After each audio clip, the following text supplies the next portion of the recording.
On March 8, 2023, Silicon Valley Bank held $210 billion in assets. It had served the tech industry for 40 years.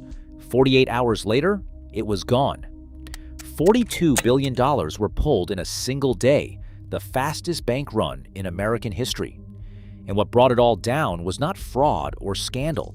It was baked into the very structure that made the bank so successful. Silicon Valley Bank was more than just a lender. For thousands of startups, it was the financial backbone of daily operations. When a venture capital firm invested in a young company, the term sheet often required that the startup keep its funds at SVB. Payroll, rent, vendor payments, every dollar from a funding round flowed through an SVB account. The bank's online dashboards tracked burn rates, managed cash flow, and provided instant access to lines of credit tailored for companies that had yet to turn a profit. Venture debt from SVB allowed founders to stretch runway without giving up more equity. Portfolio-wide banking deals meant an entire cohort of startups tied to a single venture capital firm could be onboarded at once. For many founders, moving money elsewhere wasn't just inconvenient, it risked violating investment agreements. SVB's services went beyond basic checking. Treasury management tools let startups handle foreign currency, automate payments, and sweep excess cash into short-term investments. Fund banking teams catered directly to venture capital firms, managing capital call lines and offering exclusive terms. Even Stripe's Atlas platform, a launchpad for new businesses, used SVB as the default bank. The result was a tight web of relationships. Startups didn't just bank with SVB. They depended on it to keep the lights on, to pay employees, to survive the unpredictable cycles of the tech world. The deeper the integration, the harder it became to imagine a day without SVB at the center. Beneath the surface of Silicon Valley Bank's daily business, a silent risk grew with every funding round. By the end of 2022, nearly 90% of the bank's deposits sat above the $250,000 limit, protected by the Federal Deposit Insurance Corporation, the FDIC. For most banks, insured accounts form a stable core. Households and small businesses kept balances well within government guarantees. At SVB, the opposite was true. The bank's clients, venture-backed startups, tech firms, and investment funds kept millions, sometimes tens of millions, in single accounts. These were not scattered deposits from thousands of retail customers. Instead, a handful of wire transfers could move billions in a single day. A startup that raised a $20 million round might park every dollar at SVB, far beyond any insurance safety net. If trouble ever surfaced, these companies had no reason to wait and hope. Their entire payroll, their survival, depended on immediate access. The concentration of so much uninsured money, all tied to the same volatile sector, meant that any sign of trouble could turn nervousness into a stampede. The structure was invisible in boom times, but it set the stage for withdrawals that could and would move at the speed of a group text or a Slack message. For SVB, the very loyalty that fueled its growth became a fuse, waiting for a spark. Greg Becker, Silicon Valley Bank's chief executive officer, faced a grim reality as 2023 began.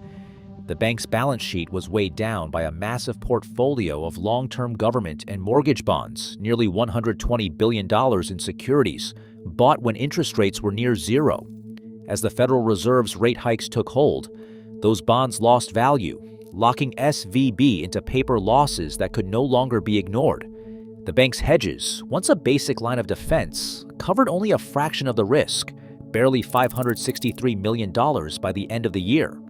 With tech clients burning through cash and deposits flowing out, the mismatch between SVB's assets and its obligations became impossible to hide. On March 8th, Becker made a fateful call. The bank sold $21 billion in its most liquid securities, taking a $1.8 billion loss to free up cash. The move was public, immediate, and irreversible. In the same breath, SVB announced a plan to raise up to $2.25 billion in new capital. It was an admission that the loss was not a blip, but a wound that needed to be stitched quickly. The market saw the numbers and understood the message. The bank's core safety net had been shredded.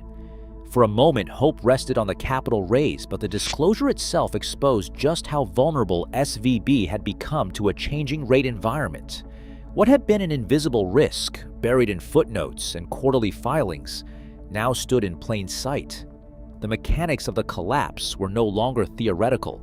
They were unfolding in real time, with every dollar lost on the balance sheet fueling the fear that SVB might not survive the week.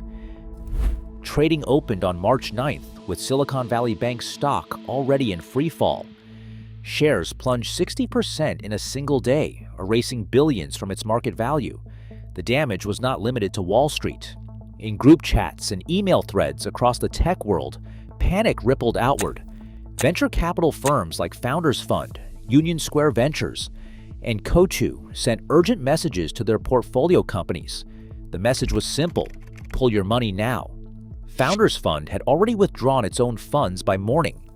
Within hours, founders scrambled to log in, initiate wire transfers, and move every available dollar out of SVB. The mechanics of a modern bank run played out in real time. There were no lines at the branch. Instead, withdrawals shot through online portals and banking apps. By the end of the day, $42 billion had vanished from SVB accounts, an exodus at a scale and speed the banking system had never seen. For comparison, Washington Mutual, the largest bank failure of 2008, took 9 days to lose a similar share of its deposits. At SVB, it happened in less than 10 hours. The warnings from investors moved faster than any official statement. Screenshots of Slack messages, frantic texts, and Twitter posts amplified the sense of urgency. As the stock price collapsed, every founder, every chief financial officer, and every venture capital partner was forced to make the same calculation: wait and risk losing access to payroll, or join the rush and hope to beat the next wave. By nightfall, the bank's liquidity was on the brink of exhaustion. What started as a solvency concern had become a full-blown run, driven by fear, speed, and the relentless logic of digital finance. Overnight, the outflow requests kept coming. Silicon Valley Bank's systems processed wire after wire, each one draining what little cash remained. By early morning, the bank's liquid reserves had been stripped to the bone. There were no more quick asset sales to make. The borrowing lines, already maxed out, offered no relief. Incoming calls from desperate clients, startups, chief financial officers, and venture funds were met with silence or apologies. The bank's own teams watched as the numbers on their dashboards plunged lower, unable to halt the digital stampede. In less than 24 hours, nearly every available dollar had been claimed or pledged. With more than $40 billion gone and another $100 billion in withdrawal requests queued up, Silicon Valley Bank's cash position flipped negative. The digital run had become a tidal wave, unstoppable and total. By dawn, the only thing left for the bank to do was wait for the inevitable intervention. The collapse was no longer a question of if, but when. At 6 a.m. Pacific time on March 10th, federal regulators arrived at Silicon Valley Bank's headquarters and seized control.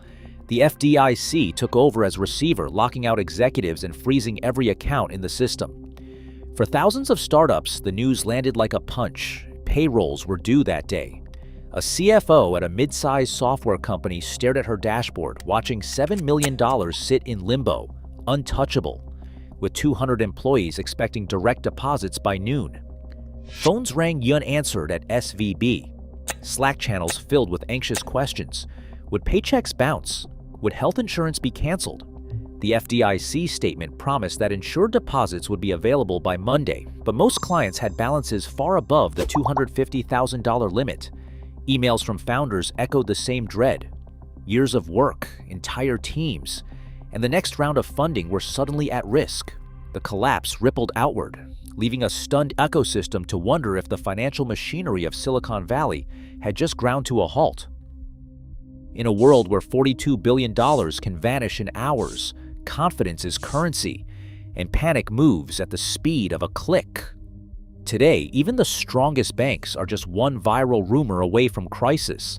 The next shock could be closer than anyone dares to believe.